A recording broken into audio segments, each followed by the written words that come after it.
So we're here at the Chimayo Museum today to talk to Julia Hudson, who just retired from her position at John Hudson School. Today is June 24th, 2002, and we're going to present is, of course, Julia Hudson, and we're going to ask her about her career here at John Hudson. Good morning. Good morning, Dan. First, I guess we'll start with, of course, the beginning about where you were born and raised in those early years. I was born in Ellsworth, Kansas, which is in central Kansas. I was raised on a farm till I was about 8 years old, at which time my dad purchased a small grocery store, and we moved about 20 miles south to Geneseo, Kansas. And that's where I spent the majority of my growing up years, was in Geneseo, Kansas. I attended grade school and high school there. And what were the names of your parents? My parents were Robert and Florence Hudson. And were they from Kansas for many years, or they... Yes, they had always lived in Kansas. My Hudson great-grandparents came out from Ohio and lived in a dugout on the prairies as a precaution against tornadoes, I guess. And so my dad, being the youngest in the family, inherited the family farm. And actually the house that I part of the house I grew up in is still there. I have an aunt that lives on the home place with her husband now. And you said your early education wasn't in Geneseo? Yes, I started elementary school in a country school. Went through 3rd grade there and moved to town when I was a 4th grader. Now that was a bit of a traumatic time because after having lived in the country, I didn't know how to do all the things the kids in the town knew how to do, like roller skate and ride a bike and jump rope, so those were years of catching up socially as well, I think. Although academically, I was probably ahead of the kids that had been in the town school, because in our country school we'd had a really, really good phonetic base for reading and spelling and math and those kind of things. So were these public schools? It was public school, yes. And I went to public school all through high school. Your father owned the store in this town, and was he the only store in town, or were there? No, there were 2 grocery stores. The town was about 600 people when I lived there. It's one of the dying towns in Kansas now because there are no stores. But in those days, we had an oil camp close by. And that region of Kansas had lots of oil. And people were drilling for oil wells. So the Continental Oil Camp was about 2 miles outside of town. So a lot of the people that lived in the town worked at the Continental Oil Company. And so a lot of my friends that I went to high school with had parents that worked in that. So of course, actually a number of them before we were out of high school were transferred back to Oklahoma or somewhere with the oil company. So.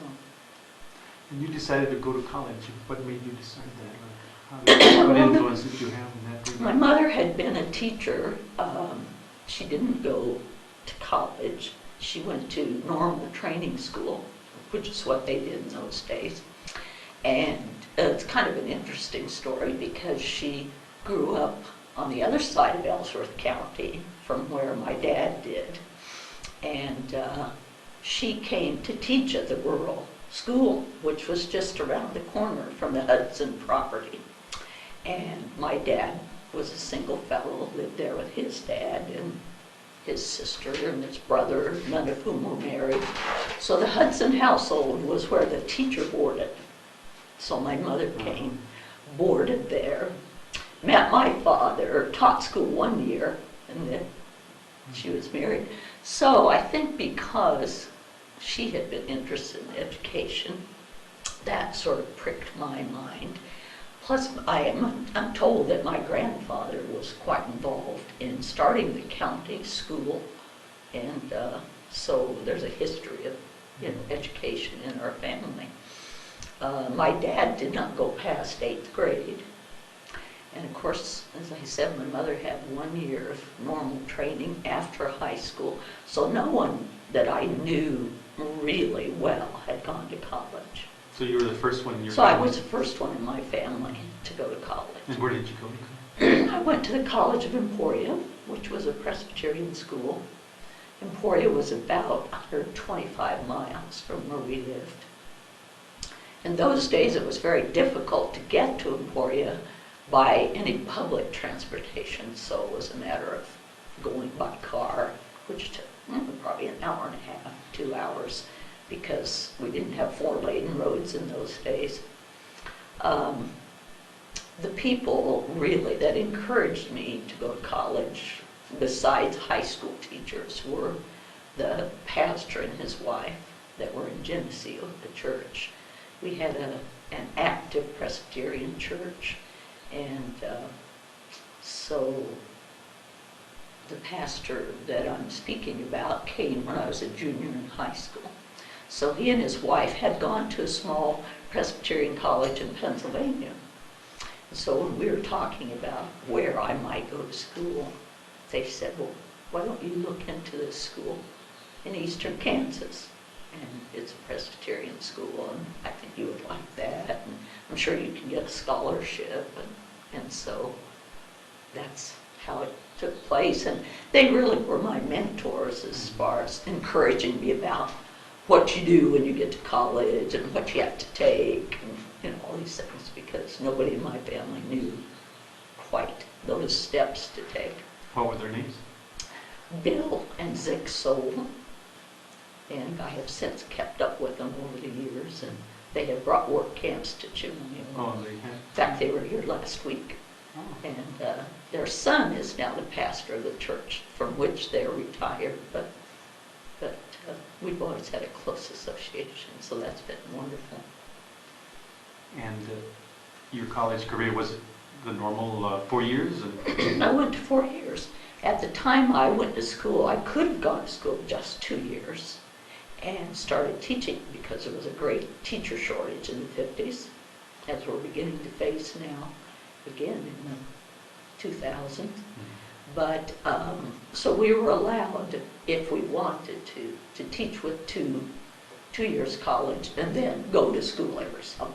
I decided I didn't want to do that. I would rather go 4 years, and I did have a scholarship, and everybody at my college worked to help pay our way. None of us, hardly any of us, had cars, so we walked wherever we went, and that helped save money. did you ever have, was there ever a question as to being something other than a teacher? Or was No, and I don't know quite when I decided, although in going through papers a few weeks ago, I found a paper I wrote in 7th grade that said why I want to be a teacher.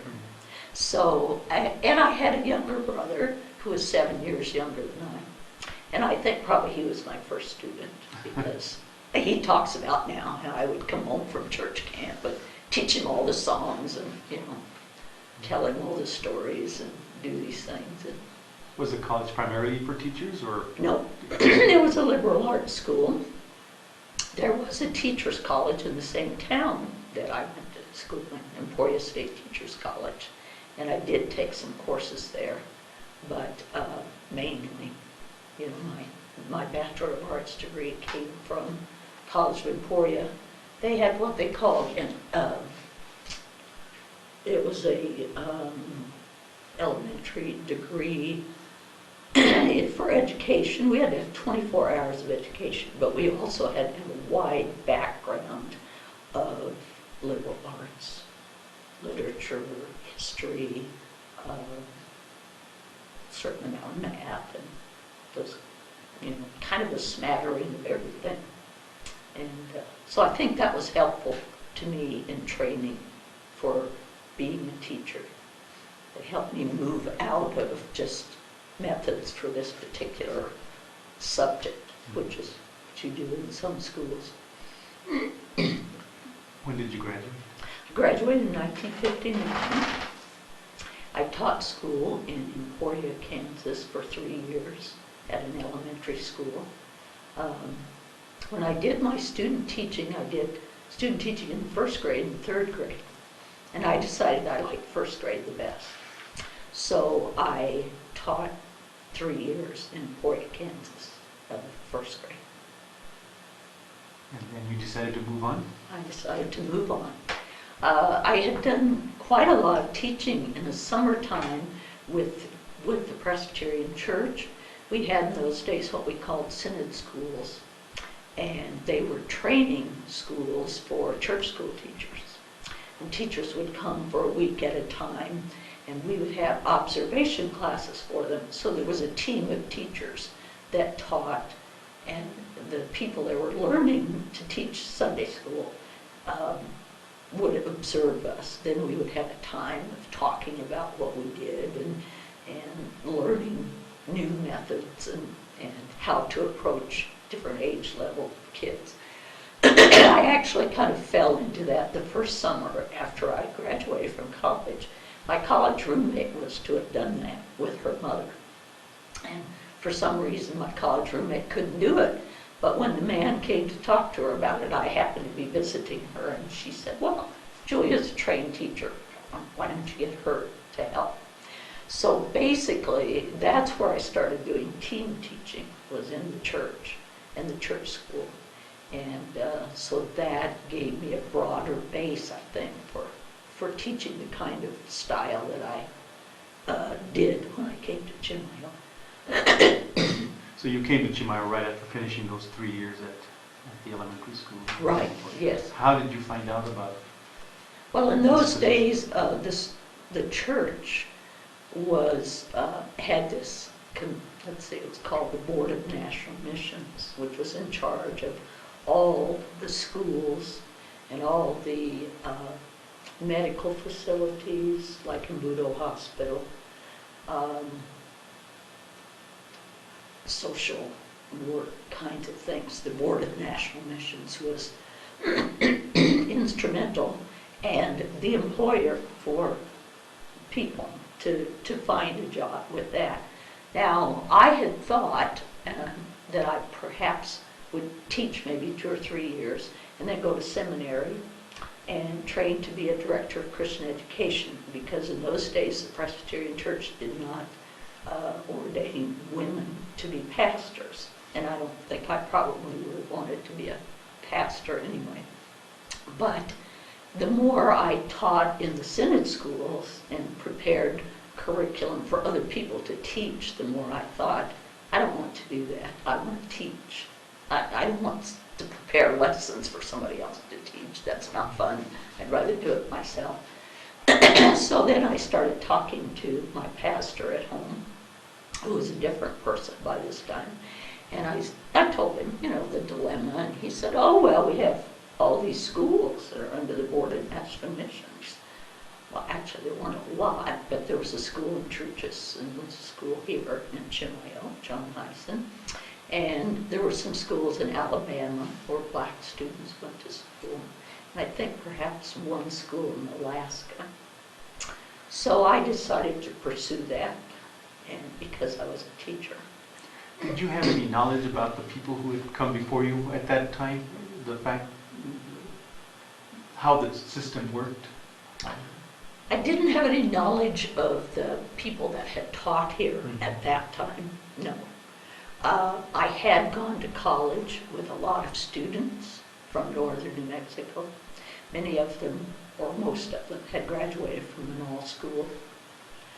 But I didn't truly make that tie to Chimayo, even though I had gone to school with 2 students that had lived here. Before I came here, I didn't really go back, look in the yearbooks and say, oh yes, these 2 people lived in the place where I'm going. No.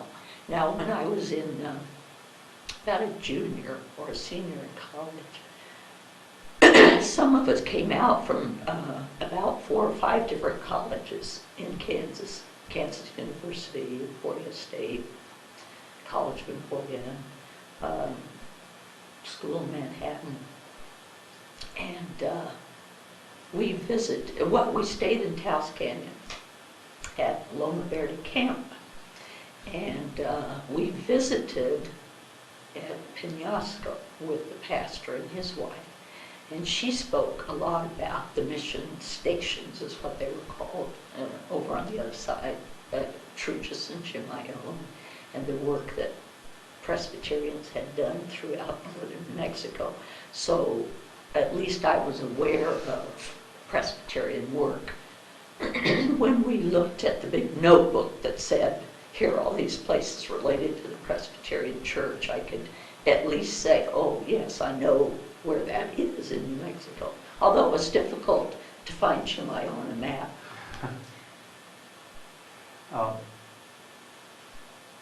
So by the time you were thinking of coming here, there were only those 2 schools open. There were other Presbyterian schools or mission schools before that, but they were Yes, they were closed. already closed. Like The they school said. in Dixon and the school in, yes, they closed. I think in 58 or 59, sometime, or maybe it was earlier in the 50s. I don't quite have that in my head. But it was sometime in the early 50s. But so the only 2 schools in New Mexico left were Chimayo and Truchas. So when did you arrive at Chimayo? I came on August 1st to begin work. Maybe I arrived the 31st, I don't know. My dad drove out with me. He decided if I was going to some other state that he had to figure out where I was going. And my mother didn't drive, so my father was the likely person to come with me and help me drive. And of course he had never driven in the mountains, nor had I. So my little Corvair was kind of loaded down for going through the mountains in Taos Canyon. And we had friends, a Presbyterian pastor and his wife that lived in Taos Canyon, the Pattersons. And they said, oh, it's too far for you to drive all the way to Chimayo in one day from where we were coming in Kansas. And you must stay overnight at our place. So we stayed overnight in Taos Canyon and then drove on to Chimayo the next day. This was 1960. This was 1962. Yes, summer. And when you first arrived, did someone from the school meet you here? Or who was it? Or Well, how did that- it was not someone from the school, No? but it was a very wonderful connection. When we arrived at the school, we were told later that the teachers, most of them were on vacation. But as I drove in across the yard, came Melita Ortega in her sunbonnet. She had been visiting Tomasita, who lived across the road. Actually, in those days there was no road there.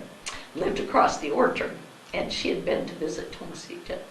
And of course, she had read about the fact that I was coming in the newspaper. That evidently the real grandson had announced this new teacher was coming to Chimayo. And she knew that I had gone to school with her daughter Edna. Now, I didn't know this. I mean, I knew Edna, but I didn't make the connection with this community.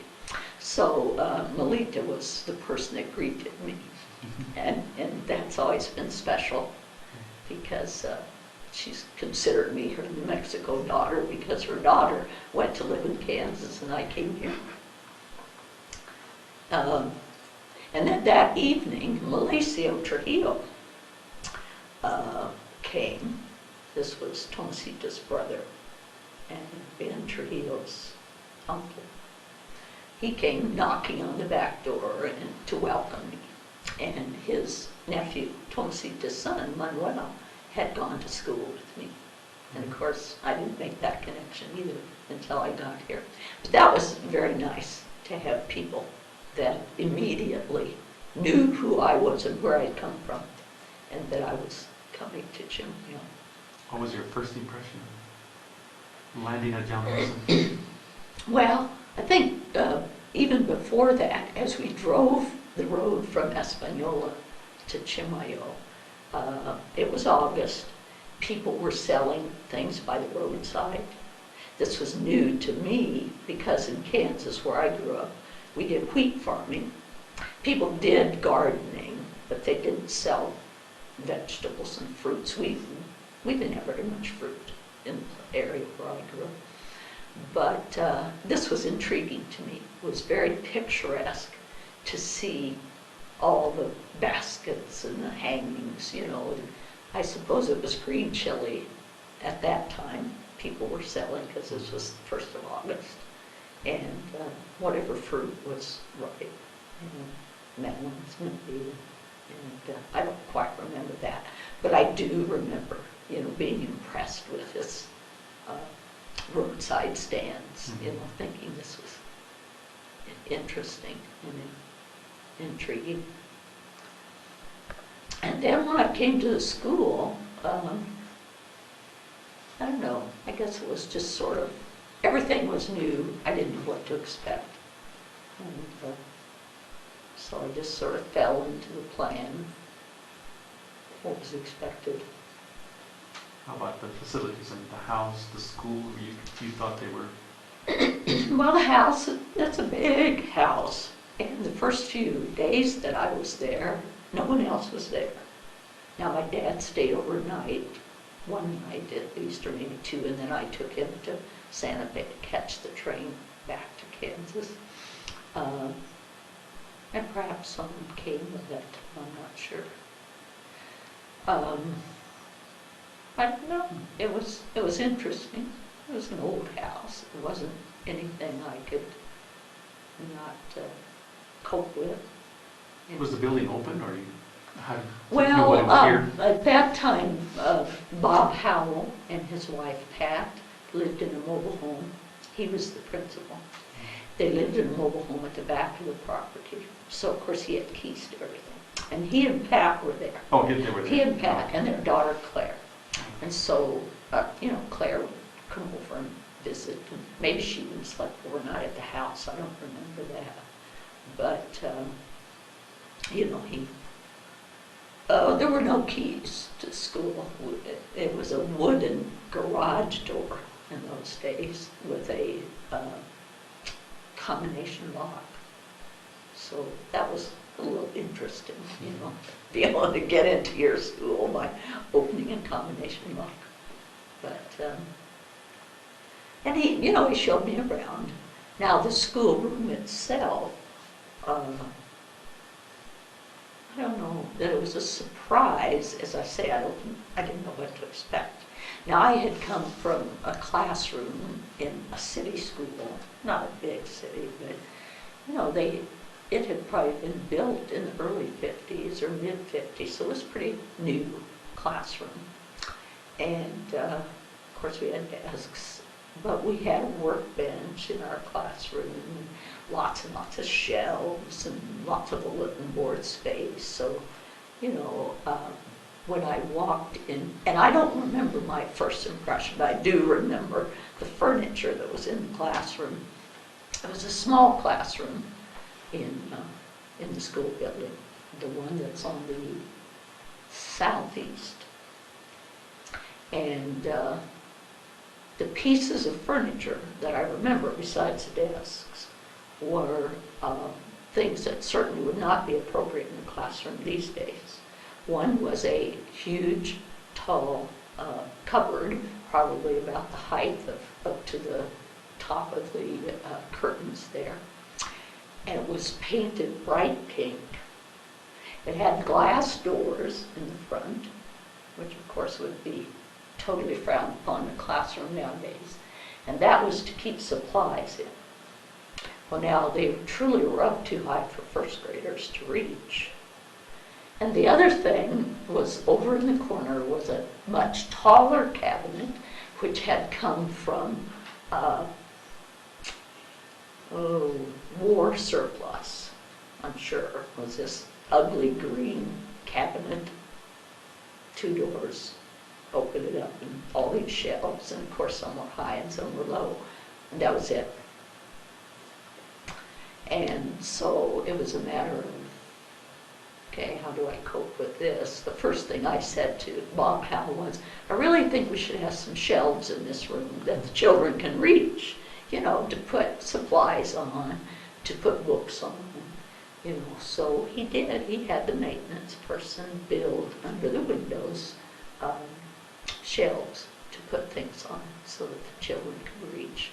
And then linoleum top on top. Those same shelves are still there. And that was how I coped with what was there. Now, of course, I was used to having a sink in my classroom and a bathroom for small children, and I had none of that. So probably for about 6 or 8 years, whenever we did painting, I put a bucket of water in the room so the children could immediately wash their hands, because, you know, you don't want them walking all the way downstairs to the bathroom or across the hall even, because then they put fingerprints all over the woodwork. Did you know before you came here that the facilities were going to be, and the supplies were going to be less than you had been used to? No, I don't think so. But I was young. I was 24 years old. I don't think I gave it a thought. You know, I said, here I am, I'm going out, going to do this teaching. And I don't think I even thought about it. You know, I probably didn't bring any kind of teaching supplies like that with me. You know, I brought my personal belongings. But nowadays, you know, I would think before I went someplace new, I'd always have a box of crayons or construction paper or something, but I'm sure I didn't bring any of those kind of things. Like the people that came before you, let's say starting with Prudence Clark in the 1900, I assume when they came, they knew that they were going to a poor area, or an area that was not as advanced as where they had come from, because they were doing missionary work. Is that the same attitude you had in terms, did you know you were doing like missionary work and that it was going to be more primitive or it's going to be harder than living in Kansas? Or yes, I think I knew that. Yeah. You know, I knew that I was going to be considered a missionary, and that I was reaching out to people that I really didn't know and have too much concept about their culture, probably very little, other than the contact that I'd had in college with people from other countries and other parts of the United States. In our college, we had a lot of foreign students, as well as having students from out of state. So we did have a good intermingling and a good feeling of other people and their cultural aspects. And because of the Christian atmosphere in our campus, you know, we learned about other people and how to deal with that. And I think that was probably a really good preparation for me, even though I didn't know it at the time, to come here. Now, they required that we read certain books. The Board of National Missions gave us a reading list of things to read about Hispanics, and books that were written specifically about New Mexico. So, and I do remember going to the health facilities in Emporia and saying, I need to have a smallpox vaccination and a typhoid shot.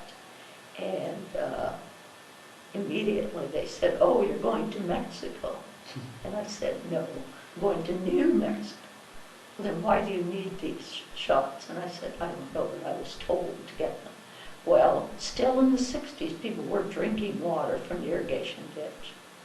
And so it was a precaution to make sure, you know, you get typhoid or something. And, you know, I just accepted, yes, that's what's going to happen. So I did what I was told. Would you say that the mission of your mission was the same as those who came before you when they came to Chimayo? Was it basically the same purpose, the same, expected the same results? Or? I think, in a sense, yes.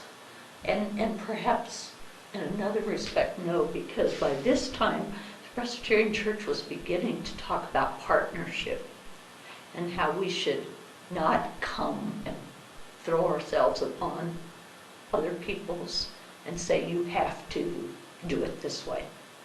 But, work together as partners.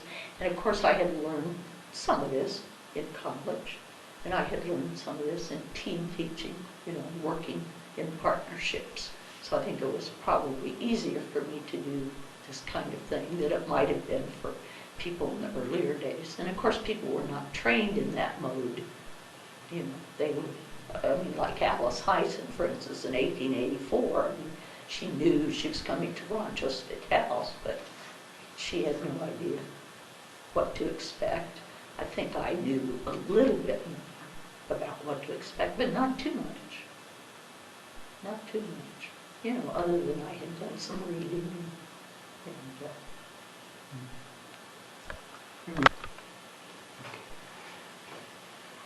When you first started teaching, or your first class,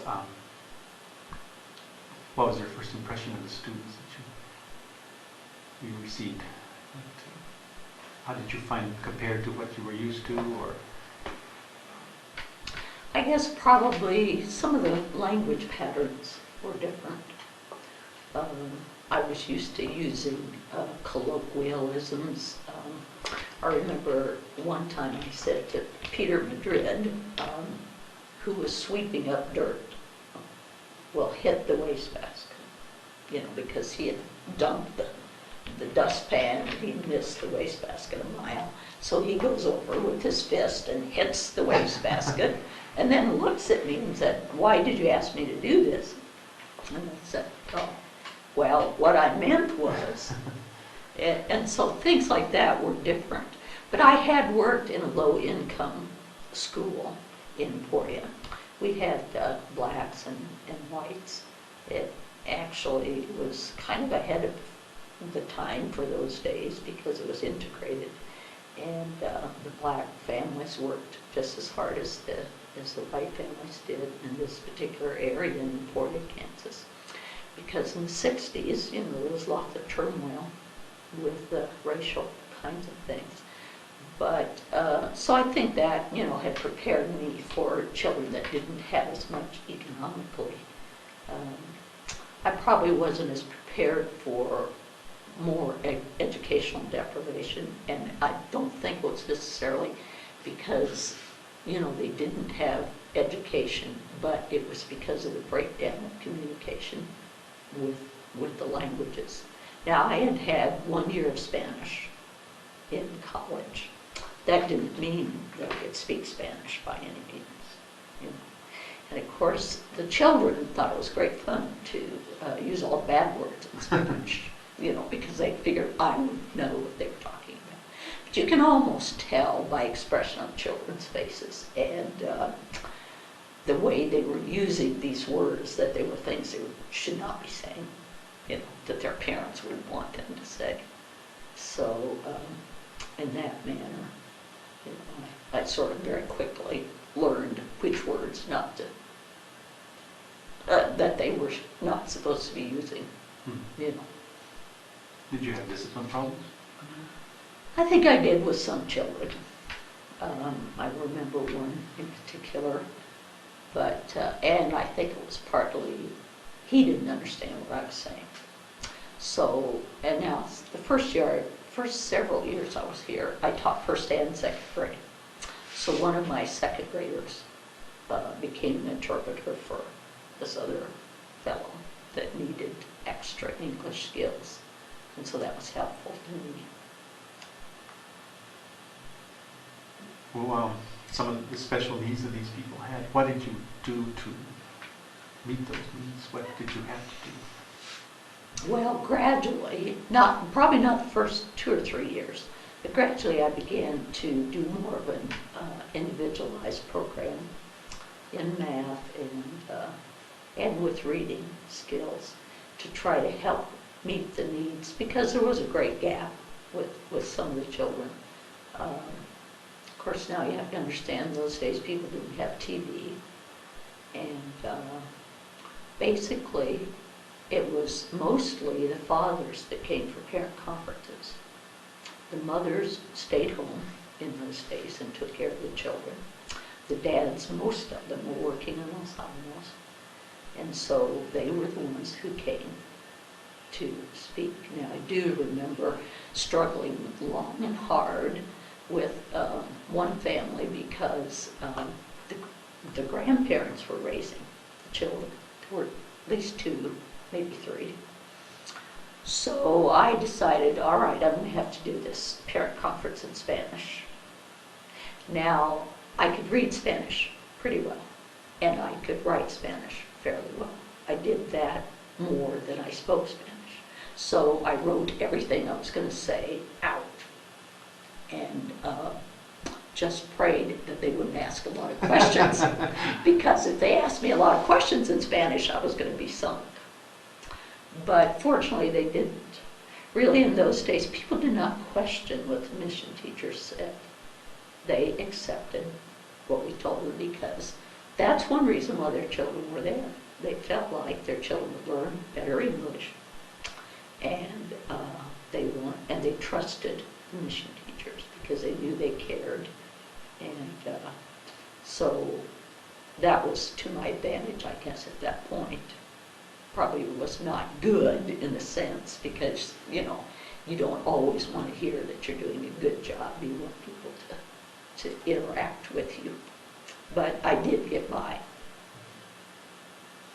You eventually became the principal or the director of the school. When did this happen? Well, there were a few years that the monies from the church started decreasing. This happened even when Bob Howe was still there. Then Marilyn Pinner came in as the principal, and she had been a teacher here when I first arrived. She was teaching 3rd and 4th grade, so she and I had lived together. And then she went away, and then we kind of convinced her to come back and be the principal. But by this time, we only had kindergarten through 3rd grade, because we didn't have enough money to staff all the way through 6th grade. Or actually, I think the first year I came, we had 7th graders as well. And so we started thinking in terms of what can we do.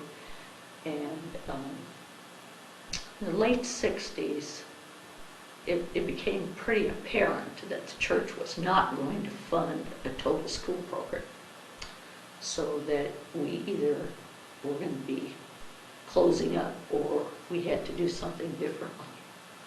So by 1970, 71, we had a lot of meetings, and we met with some of the parents, and we said, okay, we can do one of 2 things. We can close the school, or we can do a different kind of educational format. And of course, they didn't want the school to be closed. So I said, well, I guess I could be the head teacher.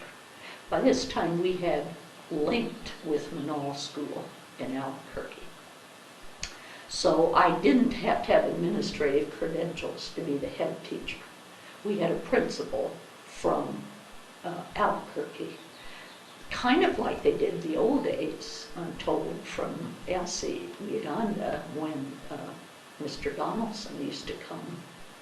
And he was kind of the overseer of the schools, all the schools in the north. But of course, by this time, we were the only school. And so the principal or the president, one or the other, at Menaul would come about once a month and meet with us. Now, if there was some kind of crisis that we needed backup on, I would call them, or they would come. But at that point, it was the school year of 1971-72 that I became the head teacher. And we had only through 3rd grade at that time. So we had kindergarten through 3rd grade. And I operated with volunteers through the church and through colleges, and also 2 teacher's aides that helped me. So, and by this time, we had developed a team teaching approach so that we were able to cover all the subjects with the personnel that we had, even though we didn't have total certified teachers for every area. Well, I know you were involved with, as you say, the open concept and team teaching, and you even incorporated bilingual, bicultural aspects.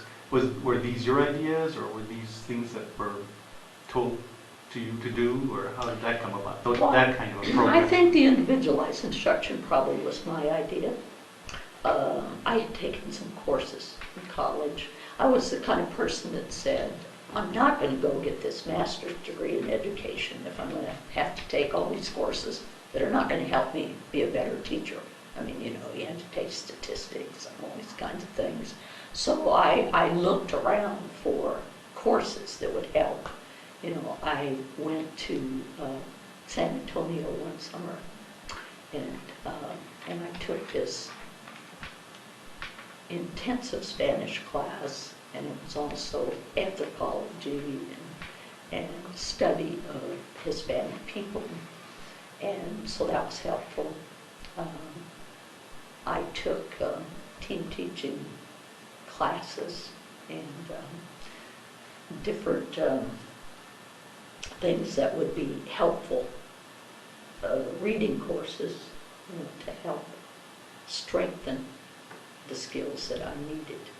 And I think the bilingual aspect came in, well, for two reasons. One, the Board of National Missions by this time said, you cannot be duplicating what public schools are doing.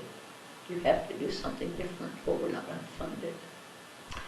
And secondly, Jose Medina, who had worked with educational counseling services after the other schools were closed in northern New Mexico, became quite interested in our school.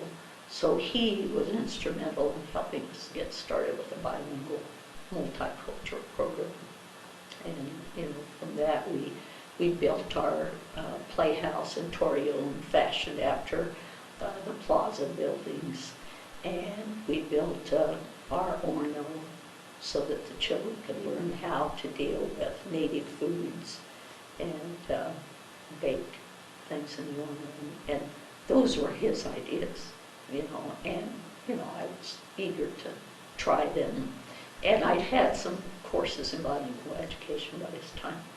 And so people were beginning to realize that it was important for children not to just be thrown into English immediately, but to have Spanish as well.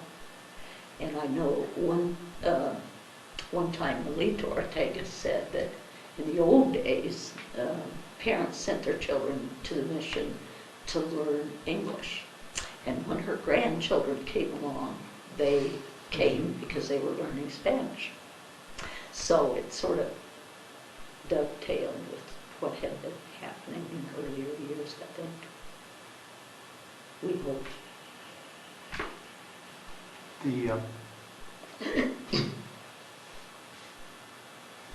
I know you've studied the history of John Hudson School, and you know some of the experiences that some of the other teachers have had and some of the things they've gone through. John Hudson School and the Presbyterian Church have been not only dealt with religion and education, but they also served as, in a way, almost community leaders and were involved in community projects outside the school and the church. Were you, during your tenure here, were you involved in, what project were you involved in that involved the community as a whole, as opposed to just the school and the church? Well, I was always involved in the church because that's what was expected of the mission teachers. I'm not sure at what point this happened, but I became involved in the Community Development Committee that David Ortega and Juan Trujillo were instrumental in keeping going, I think, for a number of years. And this must have been in the 60s because they were instrumental in helping with the fire department, getting the road that's now Juan Medina Road. I think also they were instrumental in helping to get the gas connections, natural gas, because at the time, look, when I first arrived, we had coal. We burned coal at the school. We had coal furnace. Then they changed it into a furnace that took care of butane. And then from there, we changed it over to natural gas because, of course, it was much cheaper. So that committee was instrumental in doing all those kinds of things in the community. Now, I guess perhaps I got involved with that through the Romeros, Epifanio and Atlas, who were the pastors. He was the pastor of the church, but she was always involved in the community as well. And so I would go to the community development meetings with Mr. Romero. Then they decided I should be the secretary. Now, some of those meetings were in Spanish. So that was a bit difficult to keep notes. Now, I think maybe what many of them didn't know, and maybe still don't know, we shouldn't tell them, that I listened and I took notes as best I could. But Epifanio would be sitting across the room, and I already knew that he was a good note taker at church meetings or any place we went. So he always took wonderful notes, and so afterwards, then we compared, and he helped me write the notes up. And of course, I wrote them up in English, but I had to know what these people were saying in Spanish. Not everybody spoke in Spanish, but some people did. And so that was a bit of a trick. But that's probably the most involved that I was in the community as far as community activities besides the school and church. Okay. How has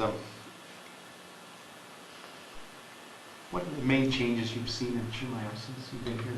That's kind of dramatic changes or things that you think have sort of startled you? Well, the good changes, are some that I've already mentioned, the highway, which of course after that the restaurant came in. Having natural gas for at least some families was helpful.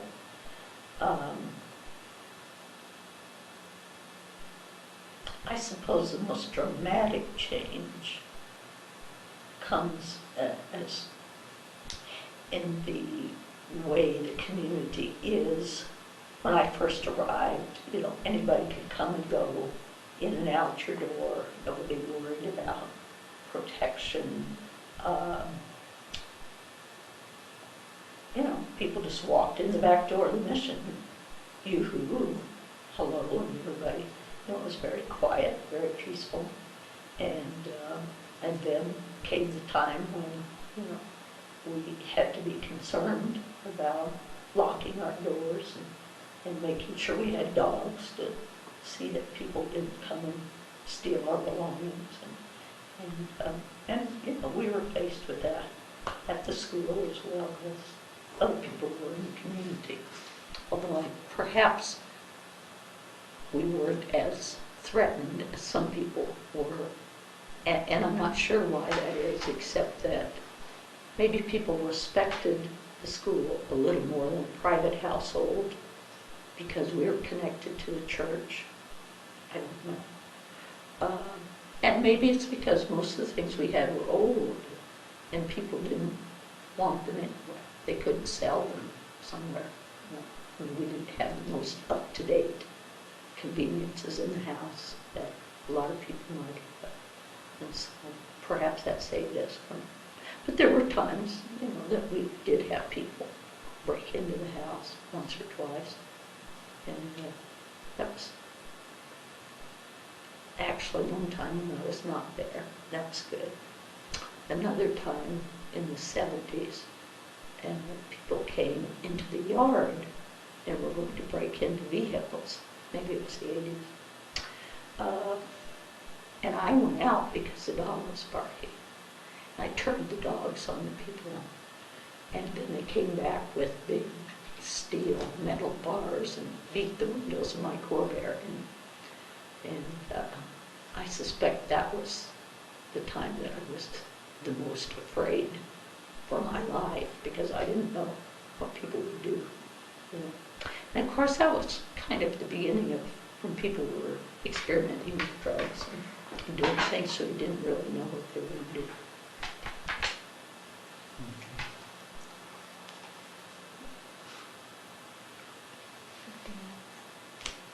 So we have 10, sorry. Okay. In that same regard, what about your students? Your first class in 62, how was that different from your last class this past year? Well, it was a different age level. I ended up teaching 4, 5, and 6-year-olds the last 3 years that I was at the school, but I still had first graders. Children are much more outgoing nowadays. You know, television has changed them. They're not as polite, probably, as children were in 1962, not as quiet. The first class I had of first graders, I had only one girl, and the rest were boys. And I'm not sure how many, the total class, first and second, were 20 kids. So, and this past year I had 21. So. But of course I was operating totally different in the classroom. So when you give children more opportunity to do things on their own, they also are more apt to get into difficulties.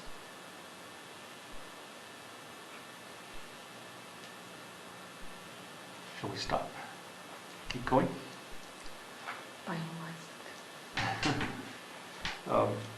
What about the status of John Hudson School at this time?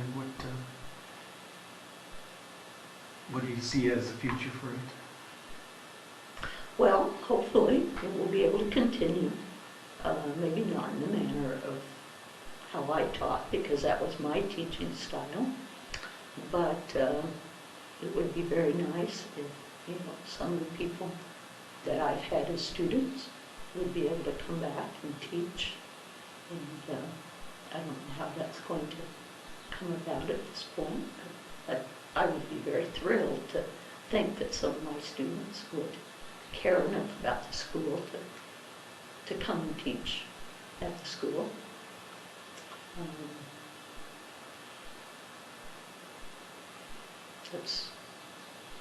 You think it'll survive? I think it will. You know, I've told parents it's been here for 100 years. You know, I'm sure everyone is saying since I've been here for 40 years, it would, you know, it's going to be very difficult. And I said, well, you know, people probably felt that way when Zoe Ellsworth left. She was here for like 32 years or 35 years. And, you know, I've heard many, many stories about Zoe Ellsworth. So I think people have to continue to have faith and pursue and hope that things will work out,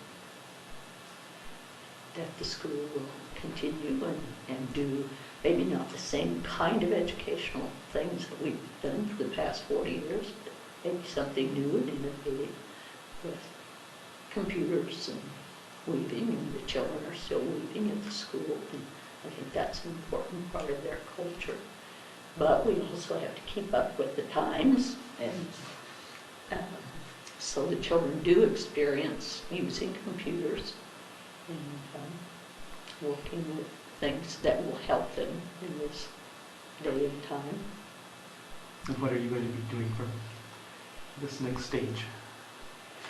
Well, it's a little hard to say yet.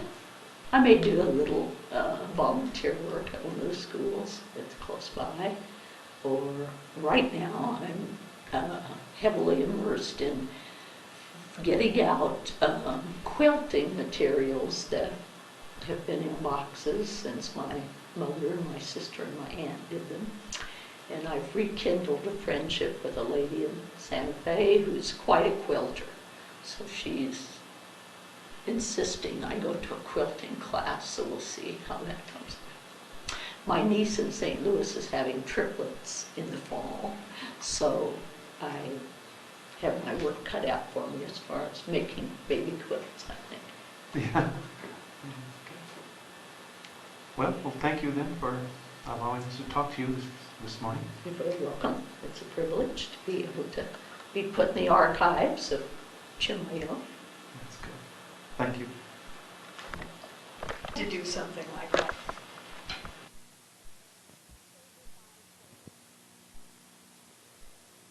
¿Cómo se dice? Thunder. Trueno, ¿Cómo? trueno Trenos. o relámpago. Relámpagos y trenos, los dos. Relámpago is lightning, right? Thunder. El sonido es qué? El sonido, ¿cómo se llama? El sonido del relámpago Relámpago. y el sonido, ¿cómo se llama? La luz es qué? Trueno, ¿Treno? trueno, No sé. centea. Centella, sí, es la luz. Aquí cayó una centea en el árbol Ya, Almo. ¿En qué año? y se partió el Álamo. álamo. Yeah, La mitad para allá y la mitad para acá. yeah, Cayó aquí todo el patio. yeah. Nada más en cuando pegó el techo, ¿qué no? ¿Eh? Ya mero alcanzó el techo cuando se Aquí, cayó. aquí a la ventana, Yeah. aquí cayó la rama, Yeah, pero cayó para este lado y no para el otro. yeah. Huge willow tree that was there for ever since I can remember anyway. Got hit by lightning. Pero estaba aquí la Polín y quién otro, ya no me acuerdo quién era, la Berry, Oh, sí.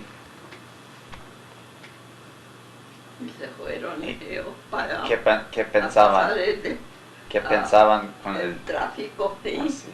Oh, it went on the road? ¿No? On the road? Ya, ¿Cayó en el camino? no, aquí cayó, También aquí. aquí cayó el Árbol. rayo, Sí. cayó en el, y partió el álamo, Sí. la mitad para acá y para allá. Pero, ¿Y el sonido qué? ¿eh? ¿El sonido? ¿Cómo qué? El sonido, Yeah. no que cuando, sí, hace el relámpago, Como bomba. Como bomba. sí, Maybe you can ask her what the worst lightning storm ever was here in town or something. I don't know. Ask her. ¿qué dice? Si hubiera sido más fuerte, ¿cómo se dice storm? Más fuerte, de suerte no corrieron mucho los No. arroyos, yo creo. No, cada 6 o 7 años sí. ¿Eh? Cada 6 o 7 años. Sí, ya hace mucho que no corre mucho. Ya hace como Porque 5 ese años. tonto de Rafael Sí. hizo un ataque en el mero arroyo, Oh, sí. como 4 pies, y llenó de llantas y de todo. Y todavía ahora no ha llovido el arroyo Yeah. grande, Yeah. pero al tiempo de que caiga mucha lluvia, Yeah. va a pegar al ataque Yeah. y le va a ir a la tierra del Walter. ¿Ves? Oh, sí, sí, Porque sí. se tiene y va a dar allá, Yeah. ¿sabes cómo? Sí. Pero no ha llovido así, ¿no? ¿Qué es el, Todavía. qué es el más? Y ahí los de la Celina Yeah. tienen lleno de trailers, Oh, sí, sí, sí. todos esos de ahí están. ¿Qué es el más malo En lluvia? el mero arroyo están los Yo trailers. sé, yo sé. Yo no sé qué van a hacer si Dios manda una Lluvia. lluvia china Yeah. grande. Recuerde- Todo el gentío Recuerda, ahí. Hey, Auntie, do you used to go in a field, right? You used before. You go in a field to plant. La huerta. ¿Eh? La huerta. ¿Qué? Está preguntando si sembraba huerta y milpa. Sí, everything. Yeah? Everything. Yeah, chile and wheat and everything. ¿Desde cuándo? Uy, hace muchos. When? Dile. Muchos años. Muchos años. See? No, sí. ¿Desde Sí. cuántos años tenía? Desde que yo tengo Rusia del Rostro, que vivo aquí, Sí, pues sí. de chiquita. A nosotros se nos cayó la casa. ¿no? Dile en inglés para que se entienda. Escarbando y todo, sembrando y Ya. la cosecha. Él quiere saber, él no entiende. Dile. Pero no puedo Sí explicar. puede. What? Si no puede explicar, yo lo traduzco. En inglés como puede y si no yo lo... ¿De qué?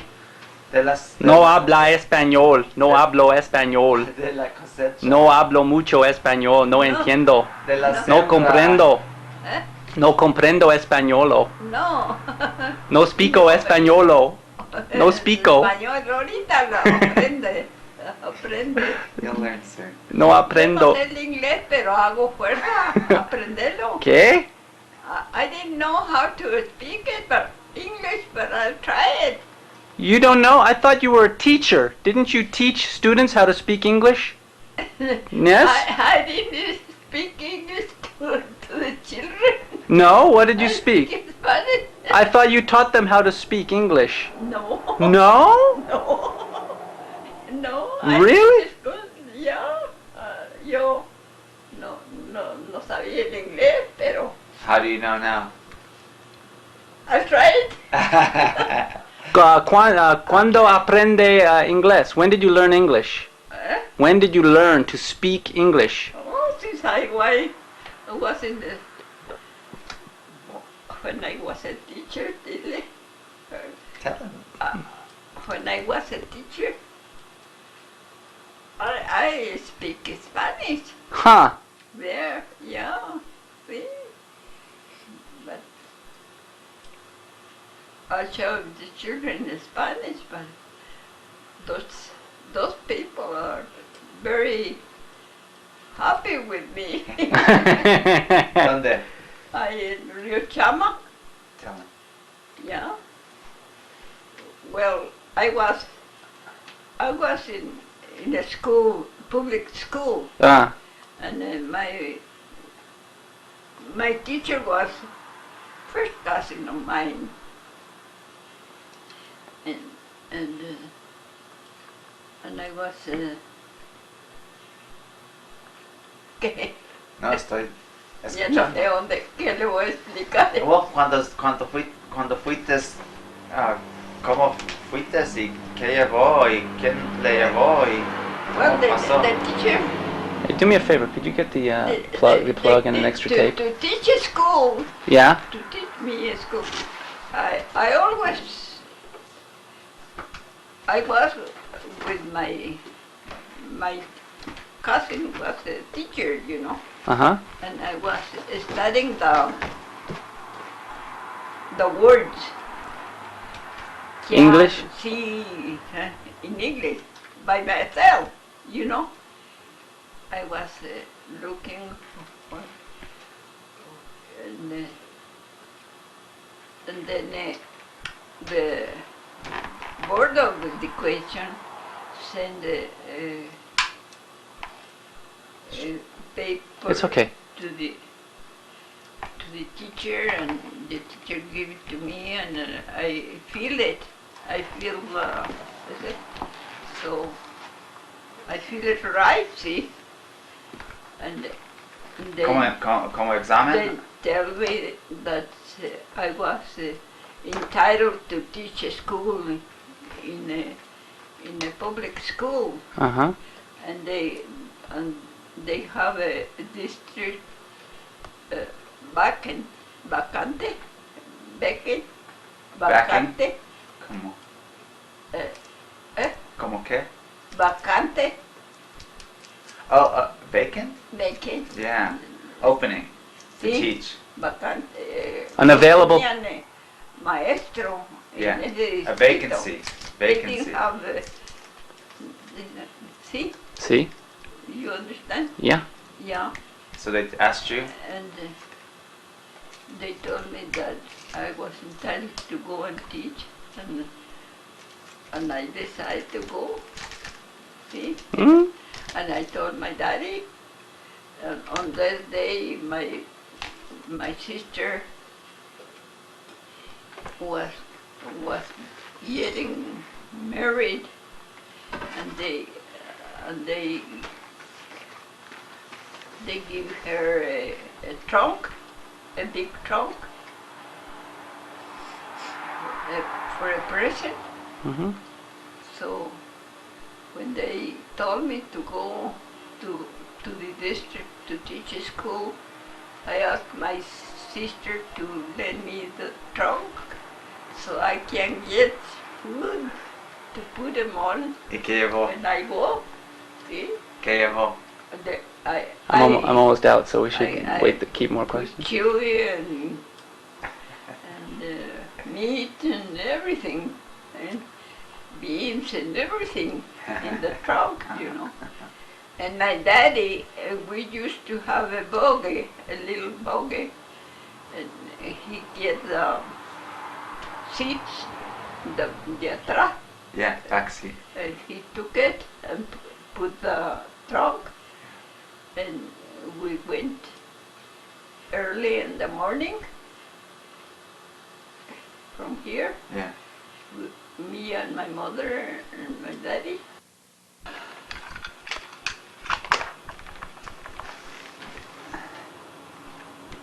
¿Fueron para Chama y qué? ¿Eh? Entonces fueron para Chama y qué? Con- In English, ask her in English. Asking the men where the district was. After you packed the trunk, you took the There trunk.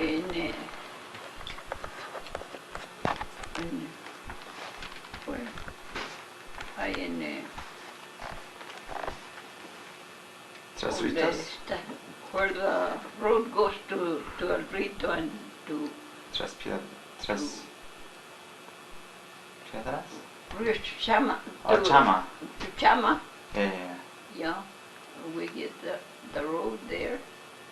Nothing. And Where's the district? Where's the where school? the district was, and he told us that there is a road going to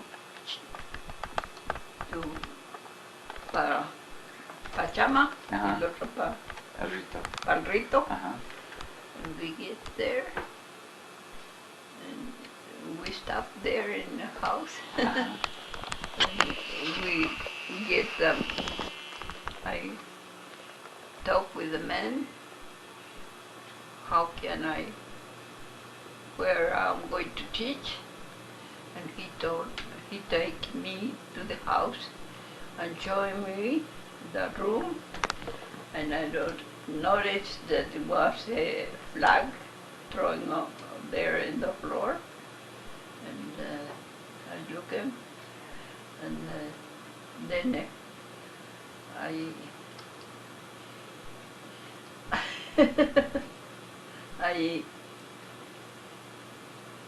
was there, and I told the men to tell them children to go in the morning to the school. To come to They class.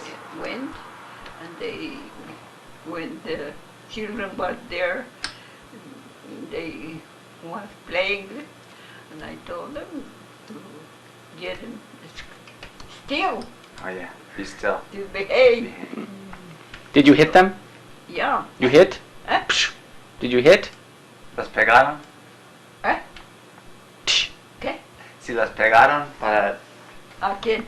aquietarlos, ¿Eh? los niños. ¿Para qué? Si él pregunta si los pegaba. No, yo no. Oh, no. ¿Cómo le dijeron para No. quitarse? How did you tell them to be quiet? No. I put them in line. Uh-huh. Yeah. Order. And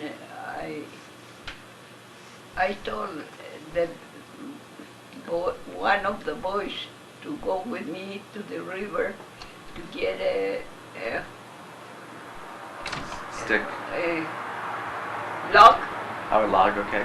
yeah, a big log, Uh-huh. to ask her mother to see if he can give us a axe to cut it, Uh-huh.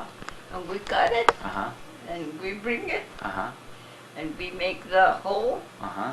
and put and ask the boy what's in grade 4th, Yeah, 4th grade, yeah. and I told him to ask her mother to let us chow to Dig the hole. put a nail and hammer Oh, okay. to put the flag, Oh, okay. and then we make the hole and put the flag on the So you raised the flag. log, Yeah. and we put in there. We put it. So I told them to put him in line, and they put him in line, and I say, I pledge allegiance to my flag and to the republic for which it stands, one nation indivisible, with liberty and justice for all. Show them. Do you understand me? Yeah, of course. ¿Y en qué año fue este? 1925. 1925. Yeah. 21 years old. ¿Eh? 21 years old. ¿Cómo? Tuvo 21 años. Ya, yo creo que sí. Yo no me acuerdo la fecha. But those people like me so much. What did you They teach them? love me. What did you teach them? ¿Eh? ¿Qué los enseñó? ¿Quién? ¿De qué sujetos? ¿Cómo? ¿Qué, inglés o matemática o You teach- leer? En español. Sí, pero ¿qué? You teach them math or history.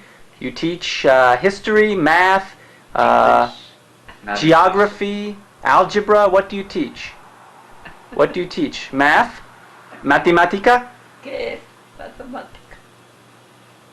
Números, los números. 1 plus 1 equal 2. 2 plus 2 equal 4.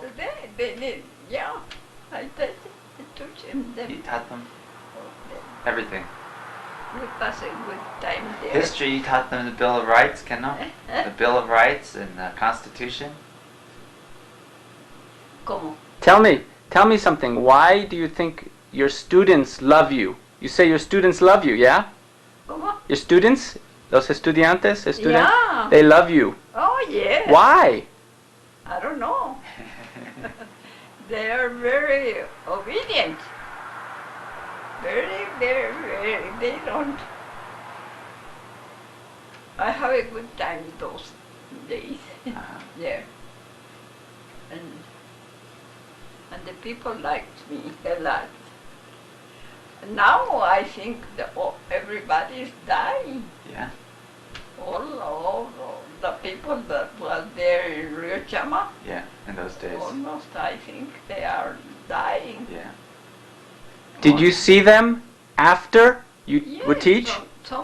sometimes I saw him, yeah, but not. Yeah. But Tell me something, Auntie. Tell me, how different was Chimayo in 1925 from now?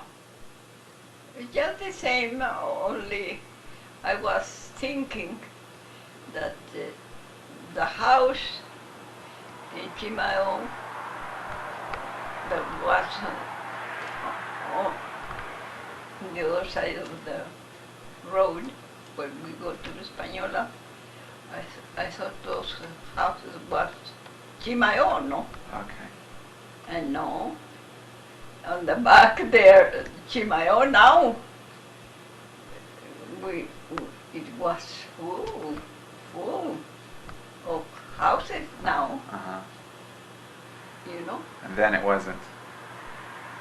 Entonces no había tantos. You don't see ¿no vieron usted la ruina de cuando hubo diluvio? Hubo There qué? in Chimayo, What was there? the Ruins? hills, Ruins? yeah, the Of what? ruin Of what? where the road, where the was, where the water, cuando hubo diluvio, A diluvian flood? Lluvia? yeah, when make the Hills. on those days, se hizo, están la ruina, las montañas muy bonitas ahí en Yeah. Chimayo, Yeah. es muy bonito, Yeah. sí. Ahí cerca de Atrás de Christy Mary Barella. Allá. no, atrás de yendo para Rincón, Oh, de los Trujillos. sí. Yeah, la cuchilla.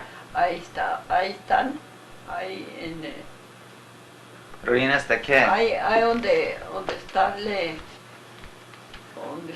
El tío Benino.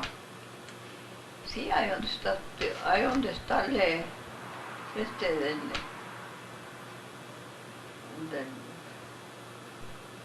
del restaurante, ¿Leonas? ahí abajo, donde, yendo para la cuchilla, Yeah, para el Rincón. yeah. Yendo para el Rincón, agarrando el camino a la izquierda, ahí está la montaña Oh, sí. donde se paró en el diluvio de antes, Oh, sí. la loma, Oh, parece iglesia, oh, sí. la Oh, so sí, she's parecen iglesias allá. the erosion of the hillsides, and they end up looking like ruins. They look like they're building ruins. Sí, So you used to be able to see that a lot more. Sounds like, and now with all the houses, es muy interesante ahí, yeah, it's Sí. real pretty. ya, por ahí. Huh. What about the people? ¿Eh? The people. La gente. La people. The people. In 1925, Ya, diferente como now? Different? La gente, different? Yeah, the same. Yeah? Sí, Platicando. sí. Bonito. Los carros? ¿Eh? Carros? Diferente? Sí. Oh, estaba preguntando. Automóviles. Él estaba preguntando si usted fuera en carro de bestia. Dile en Oh, inglés. yeah. Dile en inglés. You did that? You drove? Yeah, in the road. Yeah, with the horseback. No, Buggy. I didn't go in the horseback, but I go in the wagon. In the wagon, in the buggy. In the buggy Yeah. or in the car. Yeah. But ¿Quién, who drove? Who was the driver? my daddy. With my daddy or Que no quebró, oh yes, dile. ¿Qué No. estaba haciendo? broke my Ajá. my Elbow. Elbow. elbow. Yeah. You Did broke that. you broke your elbow? When? Dislocated. Dislocate. Okay. Yeah, that's right. How? When I fall. When I fall ¿Qué from, pasó? from ¿Qué the estaba car. haciendo? ¿Qué estaba I haciendo? was getting manure Oh. to the field there where horse lives down below, and the corrales was there where the your mama was taking a picture with the In the corral, yeah. yeah By Irvin's. yeah, and we get the manure from there to dump back to the porch Right, the garden. house Yeah. and put it there. Yeah. And my mother gathered the manure, put them in line, so we put the manure on the wagon. With a shovel. Mhm. Seen that. Yeah, with the shovel, and me and I looked for a boy from Rich Quito Ah. to ride the car, The wagon. wagon. Yeah. Yeah, and when we finished with one of the loads down below port, the boy put the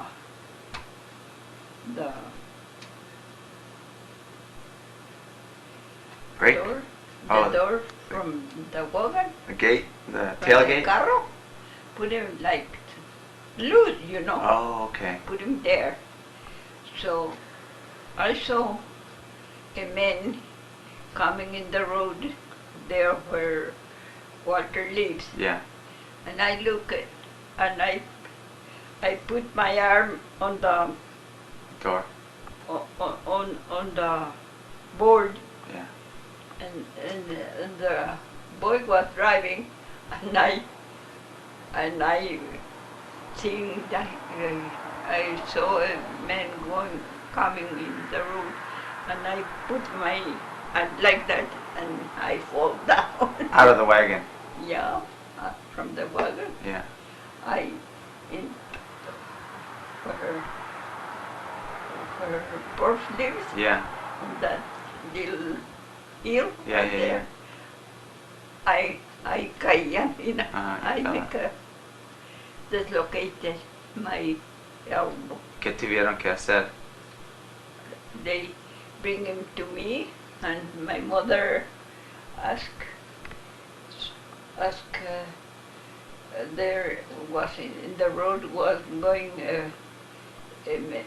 men, and my mother told them, tell Uncle Severo to come, that I fall down, and then Uncle Severo put me the board Yeah. here, and I Splint, yeah. see, suffer like that No fue. all night. You didn't go to the doctor? No. So in the morning, my Uncle Severo and Aunt Rita took me to the hospital, and they put me there, and they gave me a shot, and I didn't know. But when I get, cuando recordé, You wake when up. I get You wake awake, up. I noticed that I have my arm like this, In a cast? see. That's the way they put it in. So it got better. What, en qué año? No me acuerdo. No me acuerdo cuándo. En los 40s. No me acuerdo cuándo. Yeah. Pero trabajó muy duro aquí en el rancho. Trabajó muy duro. Yo, Yeah. oh sí. Oh sí. Yo También cuidaba a su mamá. y su- alfalfa, su- yo cortaba. En inglés, my daddy- dile. En My inglés. daddy put the machine, la máquina de ese, and he told me, go to Rich Quito and cut those alfalfa. And I took the horses there, and I was cutting the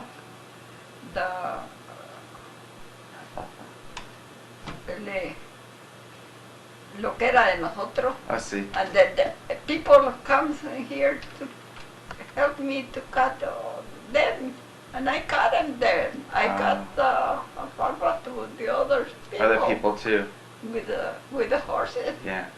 with the machine. Yeah.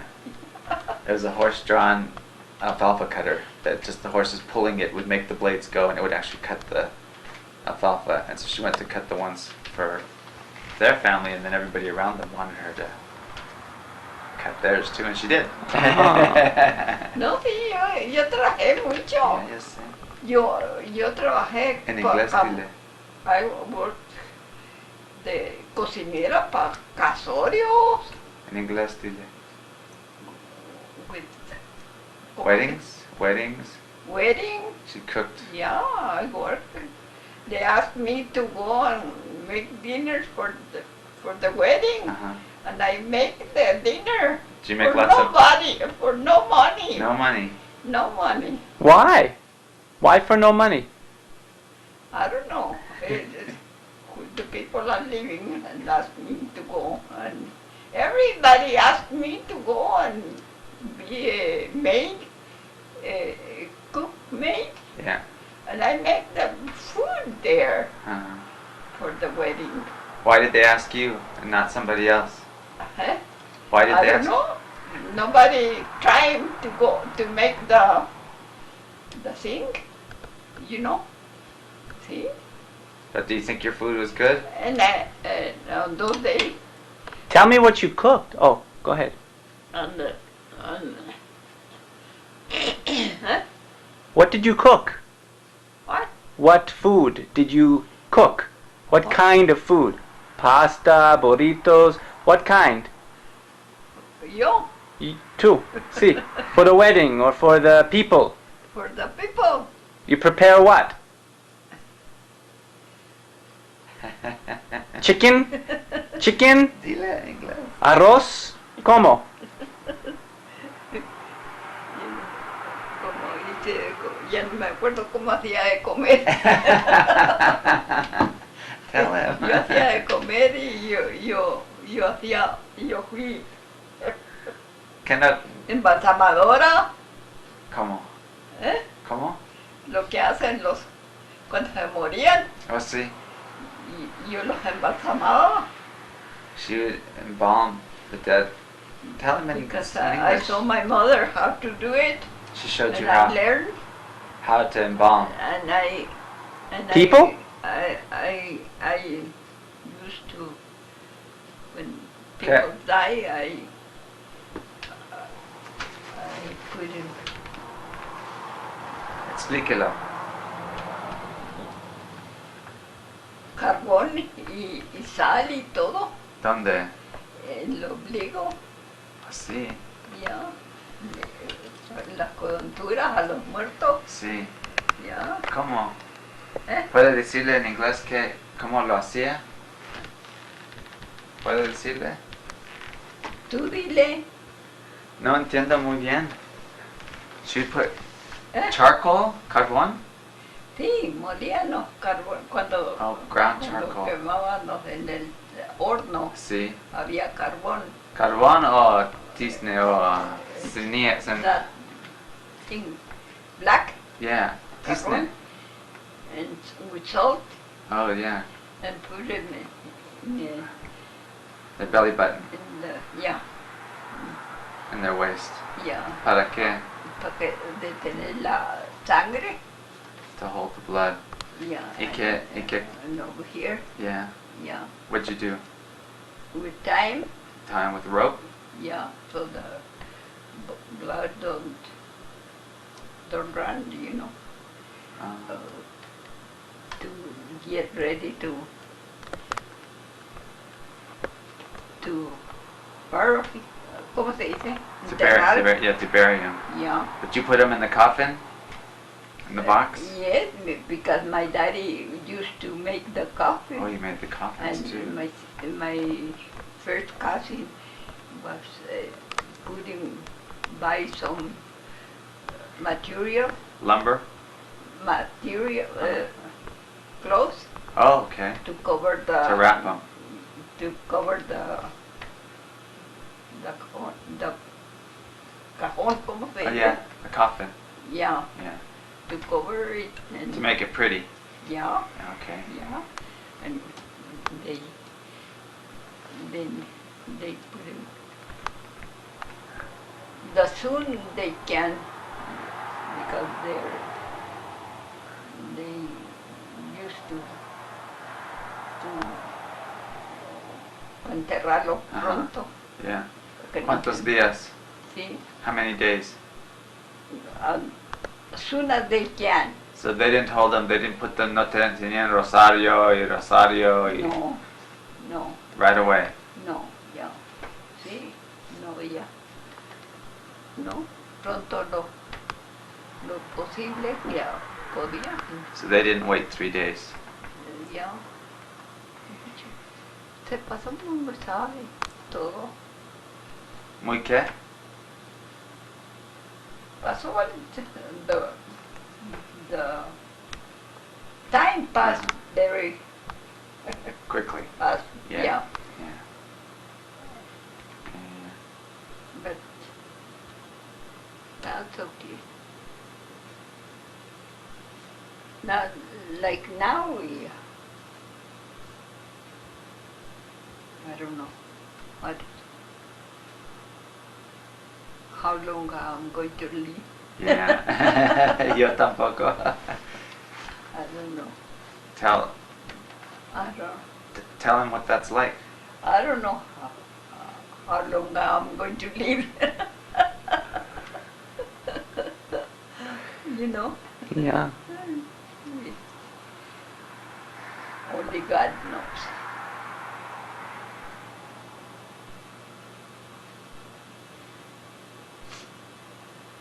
Ya se fueron muchos de sus amigos. ¿Eh? Ya se han muertos todos que Oh, sí. dile en inglés. ¿Qué? Muchos amigos de ti muerto. Sí, ya están mucho muertos. Many? Todos los de Río Chiquitos están muertos. I don't understand. In English? En inglés dile. In English? There are lots of people that they are already died. All of them. Cousins, aunts. There is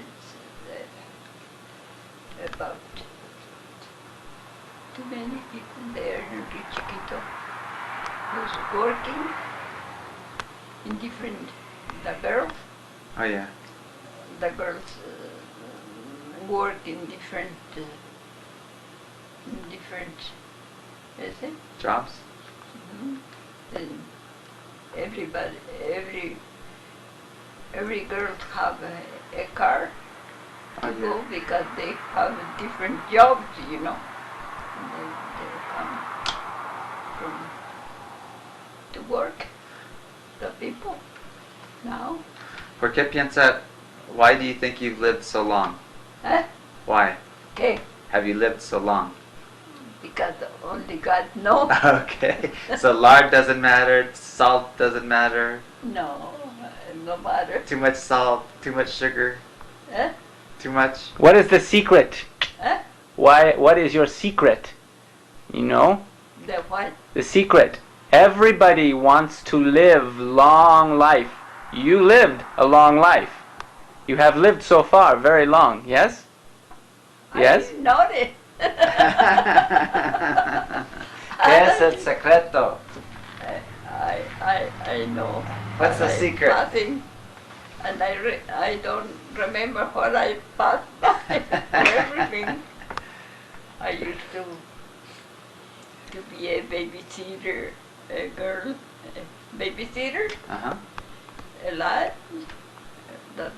When my daddy asked me to go, and some friends asked him to, if they lended me to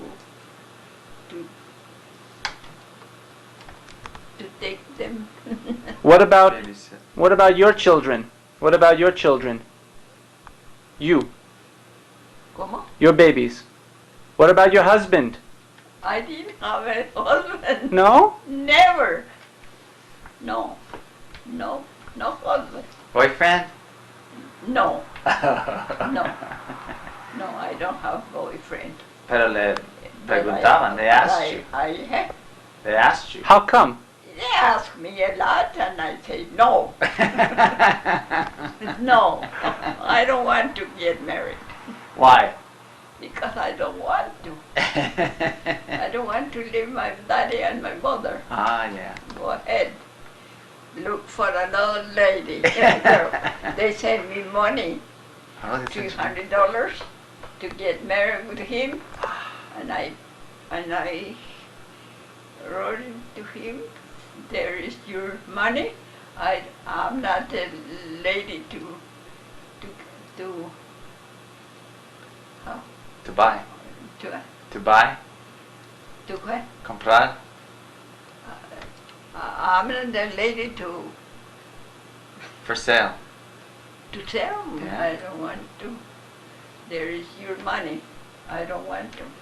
And they answer me, and I send them back his money order, $300 to get married with him. That he was living in, he was working in Montana Ah, in a mine, wow. and he wants to get married with me. And I told him that I don't want to get married with him. Go ahead and ask somebody else. And now? Huh? Now? Okay. You think, regret? Huh? Do you regret? Do you think maybe I should have gotten married? No, I don't want to. I don't want to get married with nobody. What did you do instead? Huh? Instead, what did you do? Cuidaba a su papá. Huh? En lugar de casarse, ¿qué hizo? ¿Cómo? No se casó. No, yo no me casé. En lugar de casarse, ¿qué otra cosa hizo? Estoy sola Sí. con mi papá y mamá. Y Cuidándoles. se murió mi papá, se murió Dile. mi mamá, se murió todo. Yo me estuve sola y cuando se murió mamá, Dile en inglés. I was here in my house by myself when my mother died. I take care of, she get blind, and I was taking care of her 20 years. She was blind, but she was so nice. My mother is a very kind lady. Very kind lady, no? Muy propia. Yeah. My mother. ¿Qué pasó? ¿Quiere explicarle ¿Eh? qué pasó con su Oh, bordo? Dile. ¿Qué Oh. pasó? she, they're going to bless the parish hall. ¿Cómo se Yeah, dice? yeah, that's right. To, The new parish hall. and we want to go. And then I take her a bath and wash her hair, and I was told I was going to iron clothes, and my mother wants to go to the toilet. There's a toilet there outside. And I told her not to go because I already cleaned not to. So So instead of using the potty chair, you told her yeah, to go outside. yeah, and and then she was when she was going out from the commode, Yeah. privado. The outhouse, yeah. Yeah, she fall down. How did she get there? Come on. Can I? When you was going outside, I was ironing my clothes and sewing to go for her, but she died. She fall down there, and her feet go back, yeah. Inwards, yeah. And I get hair, bring it from there, where the commode was, Right. and I bring it. But when I put him in bed, Yeah. I noticed that my belly button Your belly button, yeah. se rompió. It tore. My, see, where the bowels are The bowels. inside, Yeah. only like that, Up and down. yeah. And when when the bowels move and going through where the thing, that's why I was suffering, you know. But I put him, so they put him back, You pushed him back. yeah. And now they're, see, Yeah. they're over there. Cuando? Cuando? ¿Eh? Cuando? ¿Qué? When did it happen? Eso cuando, Dile. when they place that, I don't know, when they place the parish hall, Uh-huh. you know, es cuando bendicieron Yeah, so for how many years? no sé cuántos años hace que lo bendicieron. A ver, Estuve yo ahí. no sé, cuando bendicieron el parish hall. Yeah. I don't remember the time. Se me han ido los pensamientos. Que Mucho no, que, no, pensar. que no tenía un mes yo. ¿Eh? Tenía un mes. Sí, muy chiquito. ¿Dónde estaba? Tú. Dile. ¿Qué? Dile. Oh, he was a little baby. Who? Victor was a little baby in the bed. She estaba en la cama alta over there, Uh-huh. Dile. and it was a little baby. And when I put my mother there, So 40 years ago. huh? Yeah, I think, yeah, muchos años. Auntie? Are you religious? Eh? Are you religious? Catholic.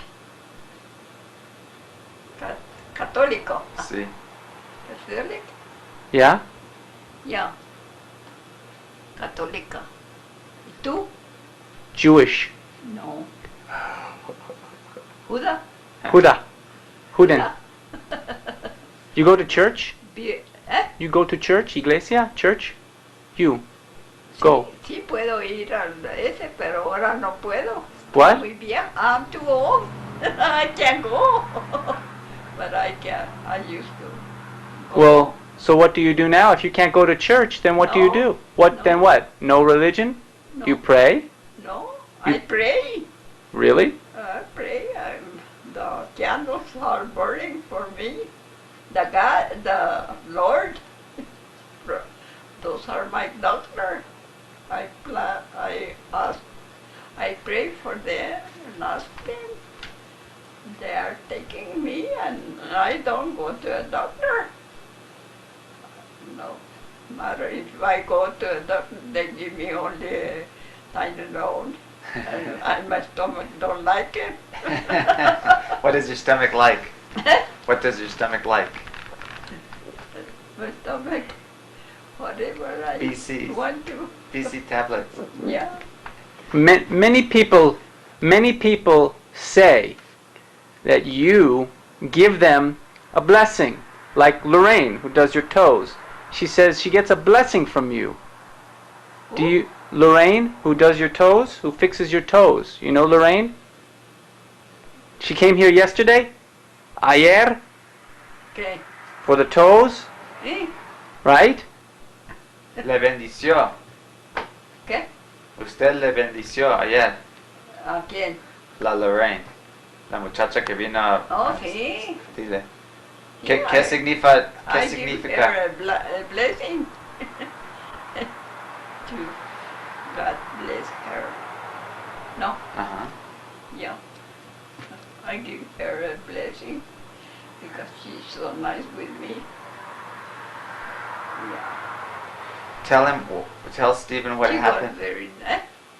Tell him what happened when you saw the white flowers, las flores blancas que se cayeron cuando estaba regando. ¿Qué no pasó eso? ¿Cuándo? Que usted vio flores blancos cayendo del cielo. Oh, Así sí. dile, lo que refieres. Explíquelo a él en inglés.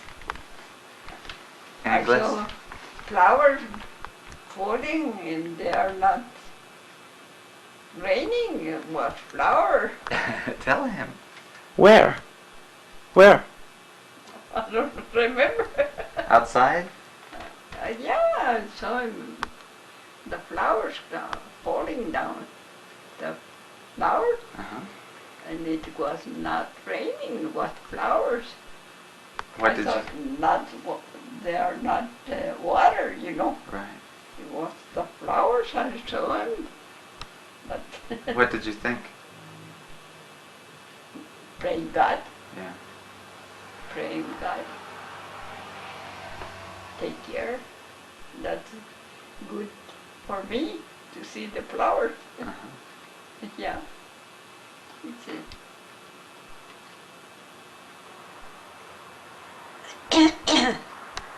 ¿Has visto milagros? Have you seen miracles? Hmm? ¿Has visto milagros? ¿De qué? Eh, Yeah. Sí. ¿Cómo que? I didn't think now that my well yet Dry. yeah I was saying what I'm going to do, where I'm going to be, where to go, you know. Yeah. But God give me the blessing, you know, comes pretty soon, you know. Uh-huh.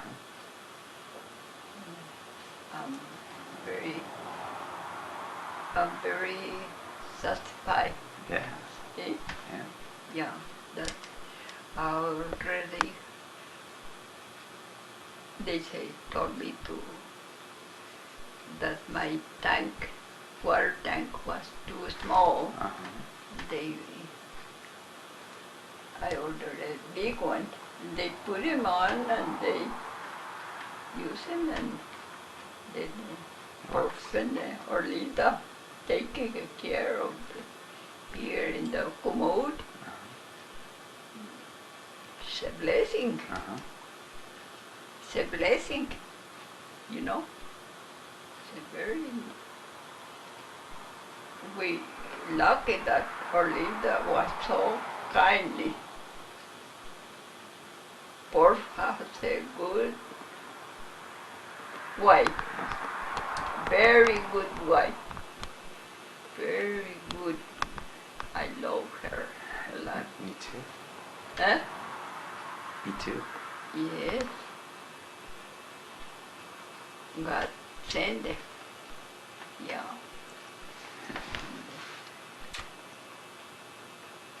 Do you miss Margaret?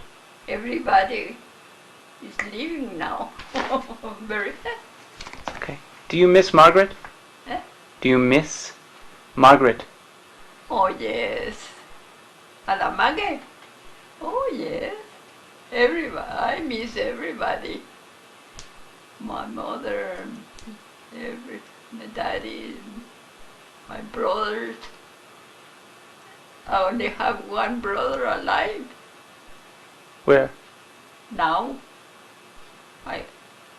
He was 83 years old. He's a baby. Now He's a baby, 83. he lived there and cuarteles. Tell, I showed it. yeah, my brother is alive. I have a picture that I taken him on my arm there, my brother, and he's alive. Why do you have so many pictures? Why do you have so many? ¿Eh? Why do you have so many pictures? ¿Por qué? Para que se miren cómo. Dile. I have lots of pictures when they are everybody, you know, no matter how you say. Yo no sé qué parecerá, pero ahí se ven todos como estaban chiquitos. Ajá. Ahí están la Betty y la Shirley muy chiquitas con mamá y mi tía Bonnie. Ah. ¿Sabes cómo? La Betty y la Shirley. Y ya tienen nietos y hijos y todo. Viejo, ¿qué hora va a venir de la Betty? Oh, sí. La Oh. Paula. La Pola? Yeah. Viene con sus nichitas. Se casó con uno y tiene uno y un hombre y luego se divorció y se casó con otro. Sí. Y ahora va a venir presto, yo creo. La Pola, Yeah. ya. Tehia. ¿Eh? Tehia, too. Dile. Yeah, I weave a lot. Yeah? Yes, I weave a lot. I used to weave four blankets for Uncle Severo, like the one that I have there in the couch. And when I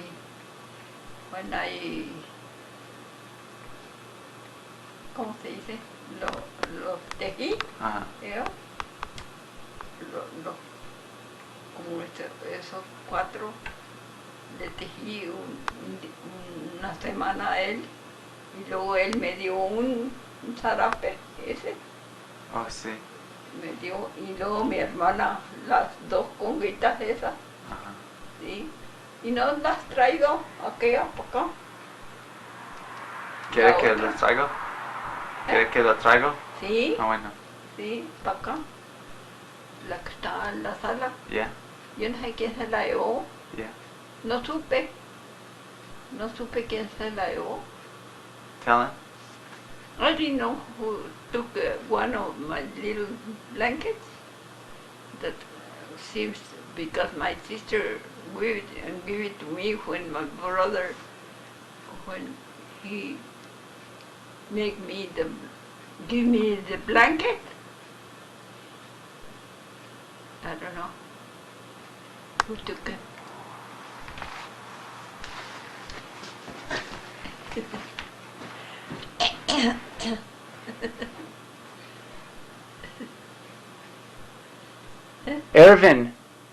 Irvin, Mhm.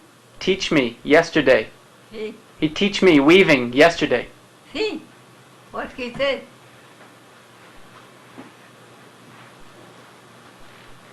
Yeah. This one, my sister gave it to me. One like that. I don't know who took him.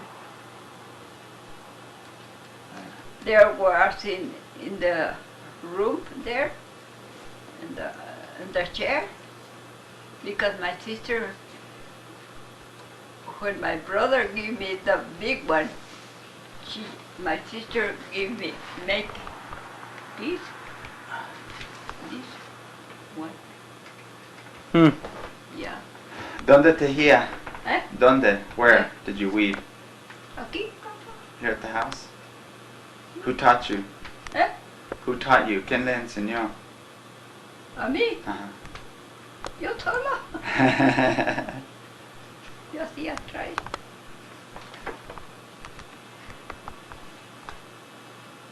Esta es trabajo de mi hermana. Oh, sí. did it. Make it very nice. ¿Cuándo? Eh? ¿Cuándo?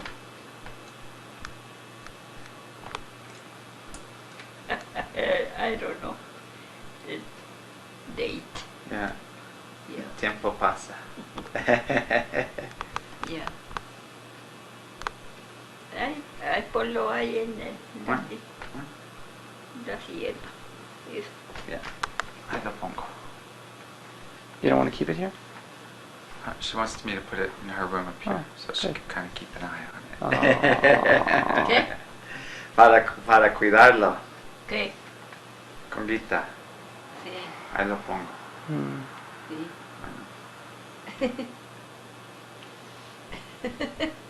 ¿Qué más? ¿Qué? No sé. ¿Qué ¿Qué quería? otra cosa? ¿Cómo qué? No sé. Lo que ha pasado en su vida. ¿Qué pasa mucho? Ya sé. Ya no, se han muerto mucha gente. Yeah. Mucha. Entonces antes tenían muchos animales. Vaca. Como que, dile que tenían desde antes. We have lots of cows, horses, but everything. Chickens. You never need to go to supermarket, no? Never. No, never. Why? Because we used to have here in the ranch. What did you here, have? Everything. What? Eh? What did you have? Everything. Eggs. Eggs, milk, and meat, everything. How did you get the meat? From the when we buy, we kill the cow, or when we kill the lamb or something, and the chickens, you know, we have everything. I didn't go to store, never. Who killed the cow? Huh? Who killed it?